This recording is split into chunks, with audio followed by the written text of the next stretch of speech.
Hello दोस्तों, आप लोगों को चौधरी स्टडी सेंटर में स्वागत है। तो आज के इस वीडियो में हम लोग देखेंगे कक्षा 10 सामाजिक विज्ञान के मॉडल पेपर जो कि जैक ने जारी किया है। देखिए, झारखंड शैक्षिक अनुसंधान एवं प्रशिक्षण परिषद रांची वार्षिक परीक्षा 2023-24 मॉडल प्रश्न पत्र। पहला नंबर क्वेश्चन देखिए कि निम्नलिखित में से कौन जैव संसाधन का उदाहरण है? मनुष्य, जल, सूर्यताप और लौह अयस्क। तो इसका आंसर हमारा हो जाएगा मनुष्य, यानी कि जैव संसाधन का उदाहरण है जिसमें जान होता है। तो मनुष्य में जान होता है, तो इसलिए इसका आंसर हो जाएगा मनुष्य। दूसरा नंबर क्वेश्चन देखिए, क्वेश्चन ये बहुत इंपॉर्टेंट होगा क्योंकि हमेशा ये सब क्वेश्चन जैक बोर्ड में पूछा जा सकता है। मानव जीवन की गुणवत्ता और विश्व शांति बनाए रखने के लिए संसाधनों का समाज में कैसा बंटवारा होना चाहिए? तो यह न्यास संगत बंटवारा होना चाहिए। 3 नंबर क्वेश्चन देखिए कि निकोबारी कबूतर किस जाति के श्रेणी में आता है? तो यह स्थानीय जाति के श्रेणी में आता है। कौन कबूतर? निकोबारी कबूतर हमेशा स्थानीय जातियां के श्रेणी में आती है। 4 नंबर क्वेश्चन है कि निम्नलिखित में से कौन सुमेलित नहीं है? ये महानदी हीराकुंड परियोजना सुमेलित है। टंका भूमिगत जल टैंक ये भी सुमेलित है। इलितुमिस हौज खास ये भी सुमेलित है। ये गंगा भाखड़ा नगर परियोजना ये सुमेलित नहीं है। 5 नंबर क्वेश्चन देखिए कि रबी फसलों को किस ऋतु में बोया जाता है? इसका आंसर जगह हमारा शीत ऋतु में बोया जाता है। 6 नंबर क्वेश्चन की चाय किस प्रकार की कृषि का उदाहरण है? तो ये रोपण कृषि का उदाहरण है। कौन कृषि? रोपण कृषि का उदाहरण है। 7 नंबर क्वेश्चन देखिए कि झारखंड के गुआ और नोवामुंडी में कौन सा खनिज मिलता है? तो इसका आंसर समझेगा लौह अयस्क खनिज मिलता है। 8 नंबर क्वेश्चन देखिए कि निम्नलिखित में किसका परिवहन पाइपलाइन द्वारा होता है? पानी को भी पाइपलाइन द्वारा भेज सकते हैं, कच्चा तेल भी, पेट्रोल भी, उपरोक्त सभी। तो इसका आंसर हो जाएगा हमारा उपरोक्त सभी। 9 नंबर क्वेश्चन है कि भारत देश की 22 प्रमुख भाषाओं को संविधान की किस अनुसूची में रखा गया है? तो ये 8वीं अनुसूची में रखा गया है। तो बच्चा वाले क्वेश्चन है। 10 नंबर क्वेश्चन देखिए कि स्थानीय शासन व्यवस्था में कितना पद महिलाओं के लिए आरक्षित है? तो ये 1/3 पद महिलाओं के लिए आरक्षित है। 11 नंबर क्वेश्चन देखिए कि अमेरिका में नागरिक अधिकार आंदोलन कब हुआ? तो ये 1954 से 1968। कब? 1954 से 1968। 12 नंबर क्वेश्चन देखिए कि भारत के राज्यों की विधानसभाओं में महिलाओं की प्रतिनिधित्व कितनी फीसदी है? ये 5% से भी कम है। कितनी? 5% से भी कम। 13 नंबर क्वेश्चन देखिए कि इनमें से कौन से देश द्विदलीय व्यवस्था है? Bharat, America, France, Germany. तो ये हमारा हो जाएगा अमेरिका। अगर पूछेगा कि इनमें से कौन एक दलीय व्यवस्था है तो चीन हो जाएगा। ठीक है, एक दलीय व्यवस्था क्या हो जाएगा? चीन। 14 नंबर क्वेश्चन देखिए कि नेपाल में राजतंत्र को किस वर्ष समाप्त कर दिया गया? यानी कि इस तरह भी पूछेगा कि नेपाल में लोकतंत्र को कब अपनाया गया? तो 2008 में। कब? 2008 में। आगे देखते हैं। हाँ, कि बोलिविया में पानी निजीकरण के खिलाफ आंदोलन की अगुवाई किस संगठन ने की थी? इसका हमारा आंसर हो जाएगा एफीडीओ कोर ने। कौन? एफीडीओ कोर ने। 16 नंबर क्वेश्चन देखिए कि केरल में शिशु मृत्यु दर कम होने का एक कारण निम्नलिखित में से कौन सा है?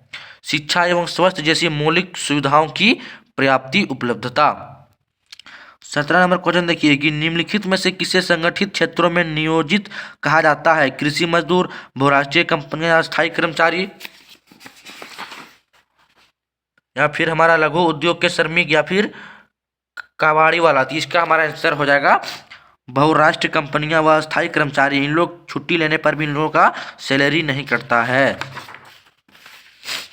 18 नंबर क्वेश्चन देखिए कि रोजगार के अधिक अवसर उत्पन्न करने के लिए निम्न में से कौन से उपाय किए जाते हैं? सिंचाई की सुविधा में वृद्धि, विद्यालय एवं अस्पताल की स्थापना, खाद्य प्रसंस्करण इकाई की स्थापना। तो हमारा इसका आंसर हो जाएगा 1 तथा 3।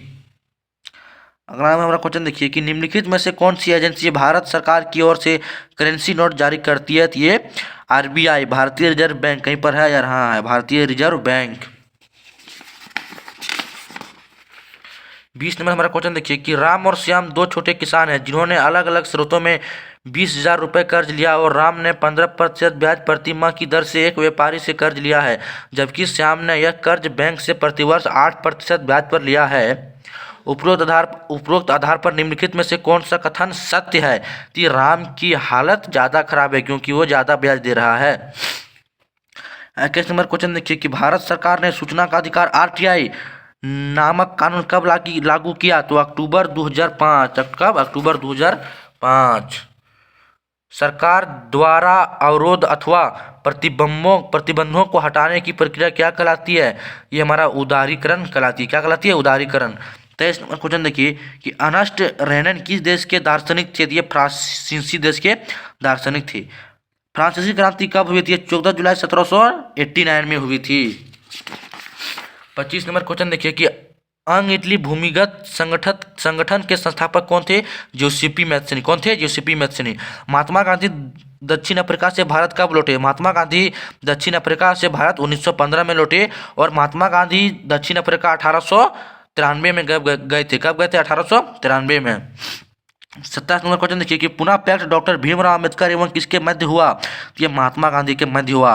और ये पुनः पैक्ट का नाम क्यों पड़ा? क्योंकि ये पुणे में हुआ था और ये सितंबर 1932 में होता। कब हुआ था? सितंबर 1932 में। 1890 के दशक में रिनर पेस्ट नामक बीमारी किस देश में बहुत तेजी से फैल गई? America, Africa, Britain fail, Japan. ये हमारा हो जाएगा अमेरिका में फैल गई। कहाँ पर? यहाँ पर अफ्रीका, ब्रिटेन फेल, जापान। ये हमारा क्या हो जाएगा? अफ्रीका में फैल गई थी। 29 नंबर क्वेश्चन देखिए कि निम्नांकित में से कौन से देश मित्र राष्ट्र के पाले में थे? ये ब्रिटेन मित्र राष्ट्र के पाले में थे। 30 नंबर क्वेश्चन देखिए कि स्पिनिंग जेनिंग मशीन किसके द्वारा बनाई गई थी? तो ये जेम्स हरीग्रीव के द्वारा बनाई गई थी। और इसको स्पिनिंग जेनिंग मशीन कब बनाई गई थी? ये आप लोग कमेंट में लिखिएगा। और इधर देखिए सब्जेक्टिव क्वेश्चन भी है, ये आप लोगों को मैं अगले वीडियो में करा दूंगा कि उदारवाद का क्या अर्थ है, गिरमिटिया मजदूर कौन थे, बहुउद्देशीय नजीब परियोजना क्या है, सांप्रदायिकता क्या है। यानी सांप्रदायिकता की जब कोई भी सरकार अपने सत्ता का इस्तेमाल किसी एक धर्म के पक्ष में करने लगे तो स्थिति विकट हो जाती है, वही सांप्रदायिकता कहलाती है। देखिए क्या है। 34 नंबर क्वेश्चन है कि खनिज क्या है? तो पृथ्वी के भूगर्भ से खोदकर निकाले गए कच्चे पदार्थ को ही खनिज कहते हैं। जालियांवाला बाग हत्याकांड पर संक्षिप्त नोट लिखें। ब्रुडेन समझौता का क्या अर्थ है? ये ब्रुडेन समझौता हमारा 1944 में हुआ था। कब हुआ था? 1944 में। बहुदलीय व्यवस्था पर संक्षेप में लिखें। ये सब आप लोगों को हम अगली वीडियो में करा देंगे। और बहुत सारा क्वेश्चन देखिए कि रेन की किन्हीं 3 शर्तों का उल्लेख करें। मुद्रण संस्कृति में भारत में राष्ट्रवाद के विकास में की क्या मदद मिली? राजनीतिक दलों को कैसे सुधारा? उपाय की चर्चा करें। आप लोगों को मैं अगले वीडियो में सारा आंसर डाल दूंगा। तब तक के लिए जय हिंद, जय भारत, धन्यवाद, जय झारखंड, जोहार झारखंड।